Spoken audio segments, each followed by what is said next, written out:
Good morning class. आज हम अपना मैग्नेटिक इफ़ेक्ट्स ऑफ करंट का पार्ट 3 कवर करेंगे। ये हमारा लास्ट पार्ट होने वाला है। बाकी सब कुछ मैं ऑलरेडी कवर करा चुका हूँ। जितना भी बचा हुआ है वो हम इस पार्ट में कवर कर लेंगे। चलिए स्टार्ट करते हैं। ये देखो, पहला अब आया हमारा इलेक्ट्रोमैग्नेट। इलेक्ट्रोमैग्नेट बेसिकली क्या होता है? इलेक्ट्रोमैग्नेट हमारा अभी हमने पहले पढ़ा था सोलेनॉइड। सोलेनॉइड की ही एक तरह से कॉपी है। अब होता क्या, देखो, it is a substance which starts behaving as a magnet when a current is pass through it, but as the current is switched off magnetism is lost.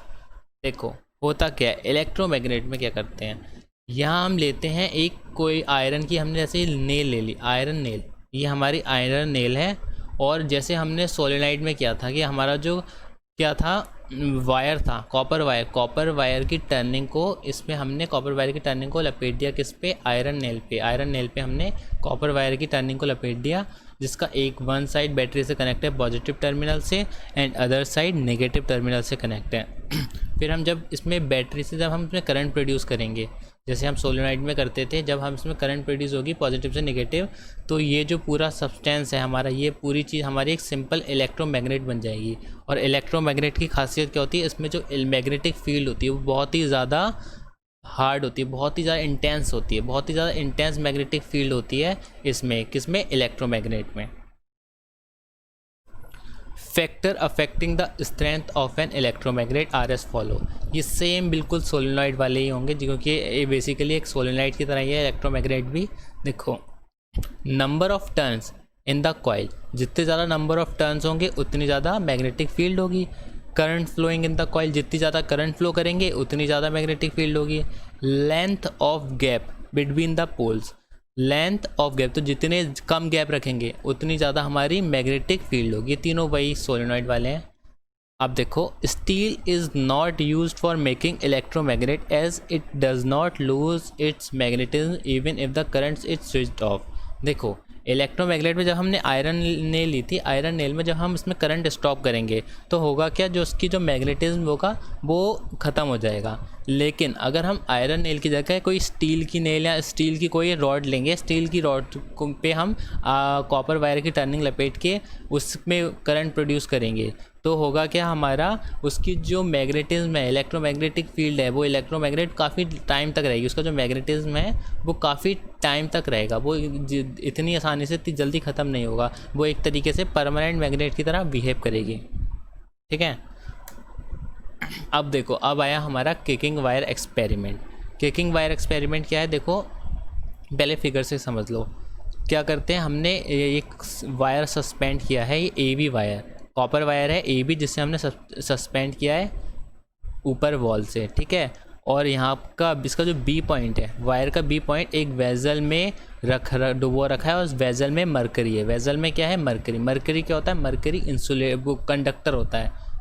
Mercury क्या होता है, मरकरी हमारा कंडक्टर होता है, इसलिए उसका एक जो हिस्सा है बी पॉइंट वो मरकरी में डूबा हुआ है। और यहाँ पर इसका जो ऊपर वाला पार्ट है ये हमारी वायर बैटरी से कनेक्ट है, बैटरी के पॉजिटिव टर्मिनल से, और ये नेगेटिव टर्मिनल से यहाँ पर ये स्विच लगा हुआ है, और इसका नेगेटिव टर्मिनल जो है वो वेजल में मरकरी में डूबा हुआ है। ठीक है। ये हमारी हॉर्स शेप टाइप की मैग्नेट है, जिसके बीच में हमने ये वेजल और ये वायर लगा रखा है। तो देखो, जब हम इसमें इसका स्विच ऑन करेंगे, जब हम इसमें करंट फ्लो करेंगे, तो करंट हमारी पॉजिटिव से नेगेटिव की साइड, यानी ए टू बी हमारी करंट प्रोड्यूस होगी। और जब हमारी ए टू बी करंट प्रोड्यूस होगी ए से बी पॉइंट तक, तो हुआ क्या, जैसे ही हमारा ये सर्किट कांटेक्ट में आएगा, क्योंकि मरकरी भी हमारा कंडक्टर है, तो यहाँ पर ये नेगेटिव टर्मिनल है, ये नेगेटिव टर्मिनल है इस वायर का, तो ये पूरा सर्किट बन जाएगा। जैसे ही पूरा सर्किट बनेगा तो जो हमारा बी वायर होगा, वायर का बी पॉइंट, ये डिफ्लेक्ट होके बी डैश पॉइंट पे आ जाएगा, यहाँ से हटके बी डैश पॉइंट पे आ जाएगा। जब ये बी डैश पॉइंट पे आ जाएगा तो देखो उसका जो करंट से जो संपर्क है वो टूट जाएगा, एक तरह से ये बाहर आ जाएगा। ठीक है। जब बाहर आ जाएगा तो कनेक्शन लॉस्ट हो जाएगा। जैसे कनेक्शन लॉस्ट होगा फिर अगेन ये दोबारा से यहीं पर बी पोजीशन पे आ जाएगा। फिर जब अगेन बी पोजीशन पे आएगा तो दोबारा से इसमें क्या होगा, दोबारा से करंट फ्लो हो जाएगी, और फिर दोबारा से बी डैश पोजीशन पे डिफ्लेक्ट हो जाएगा। यही हमारा किकिंग वायर एक्सपेरिमेंट था। पढ़ लो। देखो, on pressing the switch current flows in the wire in the downward direction. तो जब हम स्विच को प्रेस करेंगे तो हमारा करंट जो होगा पॉजिटिव से नेगेटिव यानी downward direction, A to B downward direction में प्रोड्यूस होने लगेगा। as it is placed between the poles of the magnet because force acts on it and wire get displaced from its original position। तो ये क्योंकि magnetic field magnet के बीच में रखा हुआ है, इसलिए क्या होगा, जो वायर होगा जब उसमें करंट प्रोड्यूस होगा तो वो डिफ्लेक्ट होगा अपनी पोजीशन पे, यहाँ that is B dash position पे पहुँच जाएगा। As it gets displaced the circuit breaks and the flow of current stops due to which no force acts on the wire and it returns to its original position। तो क्या होगा, जब वो B dash position पे पहुंचेगा यहाँ पर, तो यहाँ पर सर्किट ब्रेक हो जाएगा। जब सर्किट ब्रेक हो जाएगा, कोई करंट फ्लो नहीं हो रही, तो दोबारा अगेन बी पॉइंट पे आ जाएगा। force acts and the wire get displaced, this is how it goes on repeating। और यही प्रोसेस हमारा रिपीट बार बार होता रहेगा। अब देखो, अब आया हमारा फ्लेमिंग्स लेफ्ट हैंड रूल, बहुत इंपॉर्टेंट है फ्लेमिंग्स लेफ्ट हैंड रूल। जैसे ये इसमें हम बेसिकली क्या देते हैं, हमारे दो रूल हैं, फ्लेमिंग्स ने हमारे दो रूल दिए थे। यहाँ पर हम पढ़ेंगे जो दो रूल हैं वो लेफ़्ट हैंड रूल और right hand rule. Left hand rule में हम क्या करते हैं, बेसिकली दोनों सेम ही हैं, बस इसमें हमें लेफ़्ट हैंड लेना होता है और राइट हैंड रूल में हम राइट हैंड रूल लेते हैं। तो देखो यहाँ पर हमारा लेफ़्ट हैंड है, अपना लेफ़्ट हैंड आप ऐसे करेंगे और इसकी पोजीशन इस डायरेक्शन में जब आप करेंगे तो देखो जो हमारा थंब होगा वो हमारा क्या फोर्स या मोशन दिखाता है, थंब हमारा क्या दिखाता है, फोर्स या मोशन की डायरेक्शन। और ये होती है हमारी फोर फिंगर, ये वाली जो उंगली होती है इसे हम बोलते हैं फोर फिंगर। और फोर फिंगर हमारी मैग्नेटिक फील्ड की डायरेक्शन दिखाता है और ये वाली जो हमारी फिंगर होती है इसे हम बोलते हैं सेंटर फिंगर। और जो सेंटर फिंगर होती है वो हमारी करंट की डायरेक्शन दिखाती है। तो देखो कुछ इस टाइप से हमारा फ्लेमिंग लेफ्ट हैंड रूल होता है। जैसे यहाँ पर देख लो, ये हमारी फोर फिंगर अगर हमारी डायरेक्शन में है, किसमें, मैग्नेटिक फील्ड दिखाती है। फोर फिंगर जो होगी वो क्या दिखाएगी, मैग्नेटिक फील्ड। सेंटर फिंगर हमारी दिखाएगी कौन सी फील्ड, करंट की direction, direction of current. Centre finger हमारी करंट की डायरेक्शन दिखाएगी। और ये हमारा बीच में जो थंब होगा ये ऊपर, बेसिकली ऊपर को होगा, यहाँ फिगर में ऐसा है बीच में आ रहा है। तो ये जो ऊपर को हमारा थंब होगा, थंब हमारा फोर्स या मोशन को डिनोट करेगा। जैसे ये हमारा इस फिगर में ढंग से दिख रहा है क्लियरली, ये हमारी हो गई कौन सी फिंगर, फोर फिंगर, ये सेंटर फिंगर और ये हमारा थंब। यही फ्लेमिंग का लेफ्ट हैंड रूल है। थंब हमारा मोशन या फोर्स दिखाता है, फोर फिंगर हमारी मैग्नेटिक फील्ड दिखाती है और करंट हमारी सेंटर फिंगर दिखाती है। और ये तीनों आपस में 90 डिग्री के एंगल में होते हैं। तीनों ही हमारा thumb, four finger, centre finger तीनों ही 90 डिग्री के एंगल पर होते हैं। अब देखो इलेक्ट्रिक मोटर। इलेक्ट्रिक मोटर जो है बहुत इंपॉर्टेंट है, इसका प्रिंसिपल भी काफ़ी इंपॉर्टेंट है। इलेक्ट्रिक मोटर जो है वो हमारे किस पे, ये फ्लेमिंग का जो अभी हमने पढ़ा, फ्लेमिंग का लेफ्ट हैंड रूल, फ्लेमिंग के लेफ्ट हैंड रूल पे ही वर्क करती है। इलेक्ट्रिक मोटर फ्लेमिंग के लेफ्ट हैंड रूल पर ही वर्क करती है। तो देखो इसमें होता क्या, जो इलेक्ट्रिक मोटर होती है वो इलेक्ट्रिक एनर्जी को मैकेनिकल एनर्जी में कन्वर्ट करती है। मतलब कैसे, जब उसमें हम इलेक्ट्रिसिटी प्रोड्यूस करते हैं। मोटर कैसे चलती है, जब हम उसमें इलेक्ट्रिसिटी देते हैं, तो यानी उसमें इलेक्ट्रिसिटी गई और फिर क्या होता है, मोटर की जो कॉइल होती है वो रोटेट करती है, गोल गोल घूमती है, यानी उसमें क्या आ जाती है, मैकेनिकल एनर्जी आ जाती है। यानी हमारी जो मोटर होती है वो इलेक्ट्रिक एनर्जी को मैकेनिकल एनर्जी में कन्वर्ट करती है। देखो ये यहाँ फिगर में देख लो, ये हमारी होती है मैग्नेट, हॉर्स शेप मैग्नेट, ये हमारा मैग्नेट है, ठीक, ये मैग्नेट है। मैग्नेट के बीच में एक रेक्टेंगुलर, ये हमारी ABCD रेक्टेंगुलर कॉइल है, ठीक है। ABCD रेक्टेंगुलर कॉइल मैग्नेट के बीच में रखी होती है। और ये जो हमारी कॉइल है ये आगे जाके हमारी ब्रशेस, ये हो गए, ये B1 ब्रशेस समझो, ये B2 ब्रशेस, ये हमारे ब्रशेस हैं। ये जो दिख रहा है ये ब्रशेस हैं, ये हमारे ब्रशेस से जुड़े होते हैं ब्रशेस। और ये है हमारी कम्यूटेटर, इसे बोलते हैं हम कम्यूटेटर। ये ब्लू कलर में जो दिख रहा है, ब्लू कलर की, और ये नीचे रेड कलर की, ये हमारे कम्यूटेटर हैं। ये यहाँ से स्प्लिट होते हैं, इसलिए से हमें स्प्लिट रिंग भी कहते हैं। ये पूरे कनेक्टेड नहीं होते हैं, यहाँ पर इनके बीच में गैप होता है। यहाँ देखो ये गैप है और ये देखो ये यहाँ पर इनके बीच में गैप होता है, ये पूरे कनेक्टेड नहीं होते हैं, इसलिए हम इन्हें स्प्लिट रिंग कहते हैं, क्योंकि ये स्प्लिट होते हैं आपस में। और इनका दूसरा नाम कम्यूटेटर भी है, ठीक है। स्प्लिट रिंग कह लो या कम्यूटेटर कह लो। कम्यूटेटर से कौन जुड़े होते हैं, कम्यूटेटर से हमारे ब्रश से जुड़े होते हैं। ये एक ब्रश ये है और एक ब्रश हमारा ये है, ठीक है। अब इसका प्रोसेस होता क्या वर्किंग में, देखो इसमें होता क्या, बेसिकली जब हम बैटरी से करंट फ्लो होता है इसमें, जब हम इसमें करंट फ्लो कराते हैं तो जैसे यहाँ से करंट गई हमारी इस डायरेक्शन में, ठीक, फिर ये A to B जाएगी करंट, फिर B to C, फिर C to D वापस आएगी करंट और यहाँ से वापस अगेन चली जाएगी। तो यहाँ देखो जब हमारा A to B करंट गई, A to B करंट गई, तो करंट की डायरेक्शन क्या थी, इस डायरेक्शन में। ये जो दिख रहा है ये एरो, ये हमारा क्या है, ये करंट की डायरेक्शन डिनोट कर रहा है। और C2D हमारी करंट की डायरेक्शन क्या है, C2D हमारी यहाँ करंट की डायरेक्शन C2D है, इस वाले एरो यहाँ डिनोट कर रहा है अपोजिट डायरेक्शन में। तो यहाँ नीचे वाली जो उसमें क्या है, करंट की डायरेक्शन जो है वो C2D है। और A to B में कहाँ है करंट की डायरेक्शन, A to B है यहाँ पर इस डायरेक्शन में। और जो हमारी मैग्नेटिक फील्ड लाइन्स होंगी वो ये जो ये येलो कलर की जो लाइनें बनी हुई हैं, ये हमारी मैग्नेटिक फील्ड लाइन की डायरेक्शन है।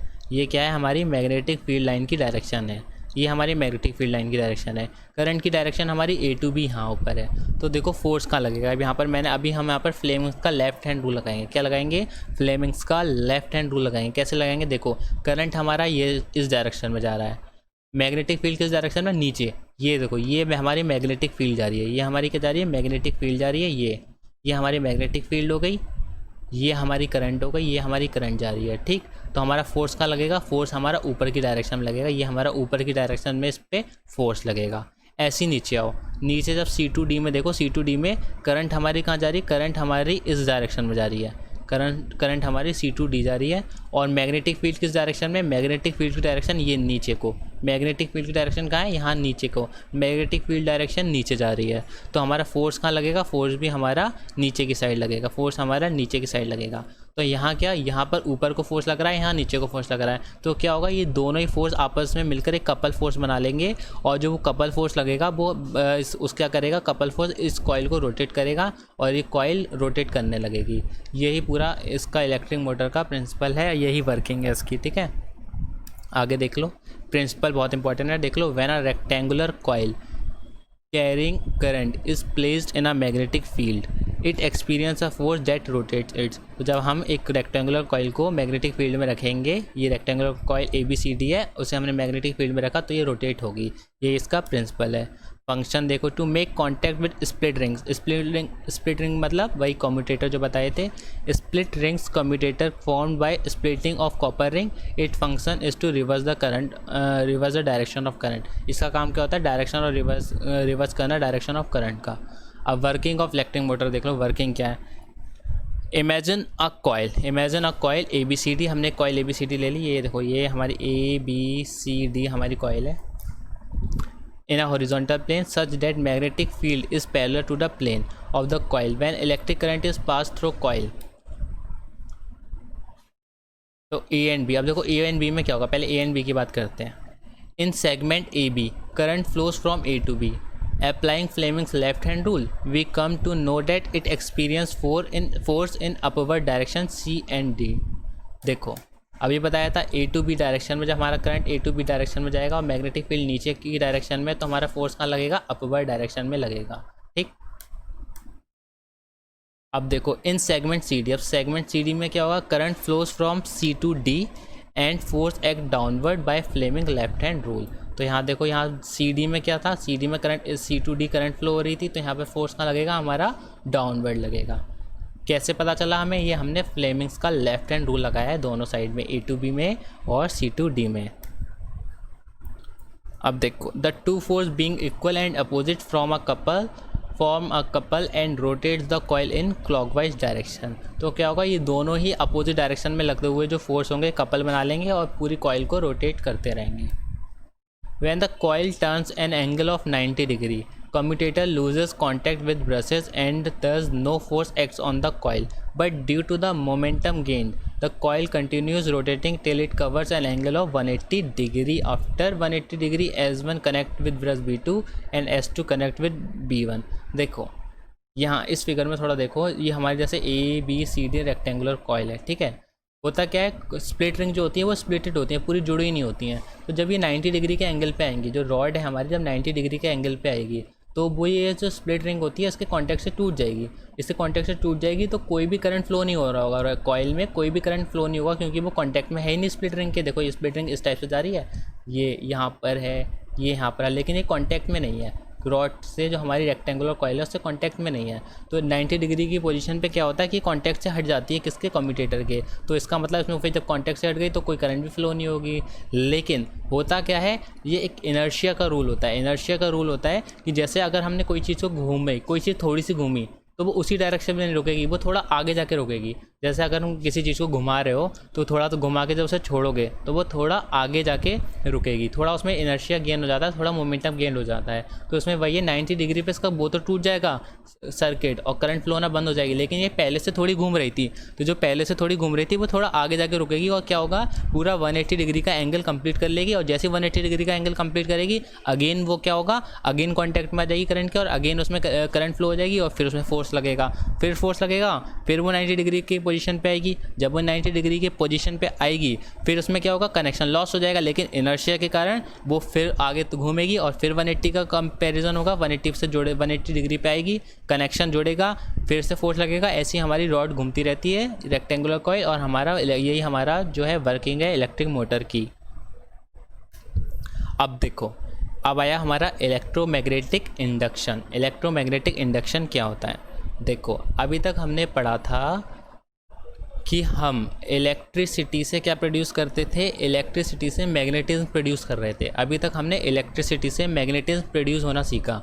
अब इलेक्ट्रोमैग्नेटिक इंडक्शन में क्या होता है, हम मैग्नेटिक फील्ड से इलेक्ट्रिसिटी भी जनरेट कर सकते हैं। अभी तक हमने क्या पढ़ा है, इलेक्ट्रिसिटी से मैग्नेटिक फील्ड। अब हम क्या देखेंगे, अब हम इसमें देखेंगे कि मैग्नेटिक फील्ड से भी थोड़ी सी हम इलेक्ट्रिसिटी जनरेट कर सकते हैं। इसे हम बोलते हैं इलेक्ट्रोमैग्नेटिक इंडक्शन। देखो क्या है, the production of electricity from magnetism is called electromagnetic induction. Experiment देखो, इसमें गैल्वेनोमीटर होता क्या है, इसमें ये देखो नॉर्थ पोल है मैग्नेट का, ये साउथ पोल है, ठीक है, नॉर्थ पोल मैग्नेट का, ये साउथ पोल मैग्नेट का, ठीक। हम इसके वायर बीच में हमने क्या रखा, हमने इसके बीच में एक वायर रखा, ठीक है, एक वायर रखा, ठीक। अब क्या करते हैं हम, इस जब हमने नॉर्मल रखा तब तो कुछ नहीं होगा, और इस वायर को हम पता है क्या करते हैं, इस वायर को हम कनेक्ट करेंगे गैल्वेनोमीटर से। इस जो ये वायर होगा इससे हम कनेक्ट करेंगे गैल्वेनोमीटर से। अब गैल्वेनोमीटर क्या होता है, गैल्वेनोमीटर का काम होता है कि अगर किसी भी सर्किट में अगर थोड़ी सी भी करंट जनरेट होगी, थोड़ी सी भी करंट आएगी, तो गैल्वेनोमीटर की जो वो होती है निडल, वो डिफ्लेक्ट हो जाती है। गैल्वेनोमीटर की निडल डिफ्लेक्ट होकर हमें ये शो करती है कि हाँ उस वायर में थोड़ी सी करंट आई। बहुत ही माइनर करंट मेजर करने के लिए हम गैल्वेनोमीटर का यूज़ करते हैं। तो हम क्या करेंगे, इस वायर को हम गैल्वेनोमीटर से कनेक्ट कर देंगे। फिर जब हम इस वायर को ऊपर अप एंड डाउन मूव करेंगे, इस मैग्नेट, ये जो हमारी वो है magnet north pole south pole, इसके बीच में रख के अप एंड डाउन जब हम वायर को मोशन करवाएंगे, तो जब हमारा अप एंड डाउन मोशन होगा इस वायर का, तो हम देखेंगे जो हमारे गैल्वेनोमीटर होगा उसकी सुई जो होगी वो डिफ्लेक्ट करेगी, उसकी जो निडल है वो डिफ्लेक्ट करेगी। इसका मतलब क्या हुआ कि उसमें करंट प्रोड्यूस होगी। और ये क्यों होगी, क्योंकि देखो ये जो नॉर्थ टू साउथ इसमें क्या होगा, मैग्नेटिक फील्ड लाइन होगी। जब हम वायर को ऊपर नीचे करेंगे तो ये मैग्नेटिक फील्ड लाइन को काटेगा, और जब ये मैग्नेटिक फील्ड लाइन को काटेगा तो उसमें थोड़ी सी इलेक्ट्रिसिटी प्रोड्यूस होगी। यही हमारा इलेक्ट्रोमैग्नेटिक इंडक्शन होता है। एक्सपेरिमेंट देखो, wire AB is held between the poles of a magnet. Two ends of the wire are connected to a galvanometer. Still no current is produced. But when the wire is in motion between poles of magnet, it cuts the magnetic lines, due to which the strength of the magnetic field is changed and current is induced in the wire. जो मैंने बताया अभी पूरा वही था। ये क्या होता है कि जो वायर को जब हम ऊपर नीचे करेंगे तो ये क्या करेगा, जो हम इसकी मैग्नेटिक फील्ड लाइन होगी इन्हें कट करेगा, और इससे फिर क्या होगा, इसमें थोड़ी सी करंट इंड्यूस हो जाएगी, जिसे हम इंड्यूस करंट कहते हैं। It is defined as the production of current in a conductor, ठीक है। When the conductor is moved between the poles of the magnet, the current produce is called induce current. ये figure है। अब देखो, अब हमारा आया Fleming's right hand rule. Same वही रूल है, कोई डिफरेंस नहीं है, बस इसमें वहाँ पर हमने क्या लिया था, लेफ्ट हैंड रूल में हम लेफ्ट हैंड का यूज़ करते हैं, राइट हैंड रूल में हम राइट हैंड का यूज़ करेंगे। देखो ये हमारा राइट हैंड है, ये जो हमारी 4 फिंगर होगी ये मैग्नेटिक फील्ड को दिखाएगी, और जो हमारी सेंटर फिंगर होगी, सेंटर फिंगर हमारी इंड्यूस्ड करंट को दिखाती है। किसे दिखाती है, इंड्यूस्ड करंट को दिखाती है। और हमारा जो थंब होगा वो हमारा सिर्फ मोशन दिखाएगा, ठीक है। तो मैंने हाफ फिगर भी बना दी। देखो ये हमारी क्या है, ये हमारी 4 फिंगर है, 4 फिंगर मैग्नेटिक फील्ड दिखा रही है, मिडिल फिंगर हमारी इंड्यूस करंट दिखा रही है, तो हमारा थंब क्या दिखाएगा, थंब हमारा फोर्थ दिखाएगा। यही हमारा फ्लेमिंग्स का राइट हैंड रूल होता है। सेम डेफिनेशन, सेम सब कुछ है, बस यूज़ राइट हैंड का हो रहा है, और ये तीनों ही आपस में 90 डिग्री के एंगल पे होते हैं। अब जनरेटर, ये जो फ्लेमिंग्स का राइट हैंड रूल है। लेफ्ट जो मोटर थी हमने अभी पढ़ी इलेक्ट्रिक मोटर, इलेक्ट्रिक मोटर किस पे डिपेंड करती है, इलेक्ट्रिक मोटर जो है वो फ्लेमिंग्स के लेफ्ट हैंड रूल पे डिपेंड करके उसकी वर्किंग हमने बताई।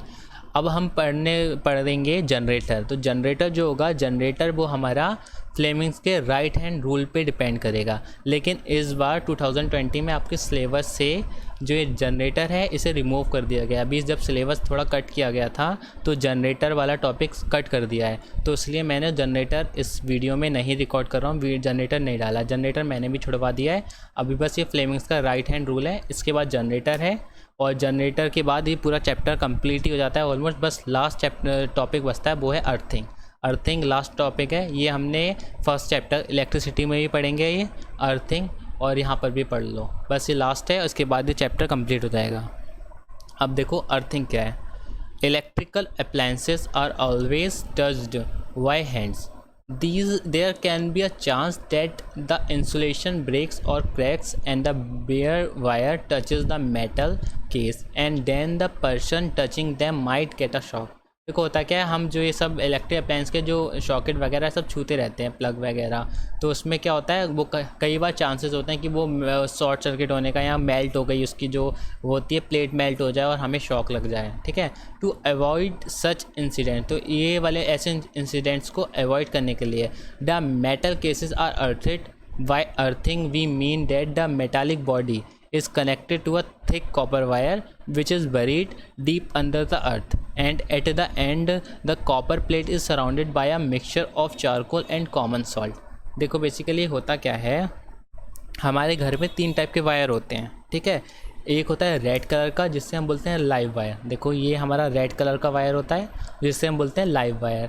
एक होता है हमारा ब्लैक कलर का वायर जिसे हम बोलते हैं न्यूट्रल वायर, और एक होता है हमारा ग्रीन कलर का वायर। ग्रीन कलर के वायर को हम बोलते हैं अर्थिंग वायर, वो अर्थिंग वाला वायर होता है। ग्रीन वायर हमारा क्या होता है, अर्थिंग वायर होता है। तो हम ये जो ग्रीन वायर होता है इसको हम क्या करते हैं, इसको एक प्लेट से लगा के, इस प्लेट से कनेक्ट करके, एक प्लेट से कनेक्ट करके, और उस प्लेट को हम ज़मीन के अंदर अर्थ के नीचे दबा देते हैं, और इसके चारों तरफ हम रॉक सॉल्ट या फिर हम चारकोल रख देते हैं। प्लेट के चारों तरफ रॉक सॉल्ट या चारकोल रख देते हैं और इसे हम अर्थ में दबा देते हैं। इससे क्या होता है, अगर हमारा कभी शॉर्ट सर्किट होता है या ज़्यादा करंट फ्लो हो जाती है सर्किट में, इस टाइप से कोई इंसिडेंट होता है, तो जो जितना भी वो फ्यूज़, तो हमारा फ्यूज़ वायर तो टूट जाता है, और जितना भी करंट होता है वो करंट अर्थ वायर से ज़मीन में पहुंच जाता है, अर्थ वायर से ज़मीन में पहुंच जाता है, और इसलिए हम में जो पर्सन होता है उसे करंट नहीं लगता है। ठीक है, क्योंकि अर्थ जो होती है ना, अर्थ जीरो पोटेंशियल पे वर्क करती है। The earth is always at zero potential. So if an electrical appliances get short circuit, the current flows to the metal body deep inside the earth. If the magnitude of current rises due to short circuit, the fuse wire melts, but the appliances or the user will not receive any current as it is earthed. उसका क्या फ़ायदा होता है, ये सारा जितना भी current, extra current होता है हमारा कहाँ पहुँच जाता है, वो हमारा अर्थ में बरीड हो जाता है, और जो पर्सन होता है उसको करंट नहीं लगता है. ठीक है. Well, this is end of this video. God bless you all.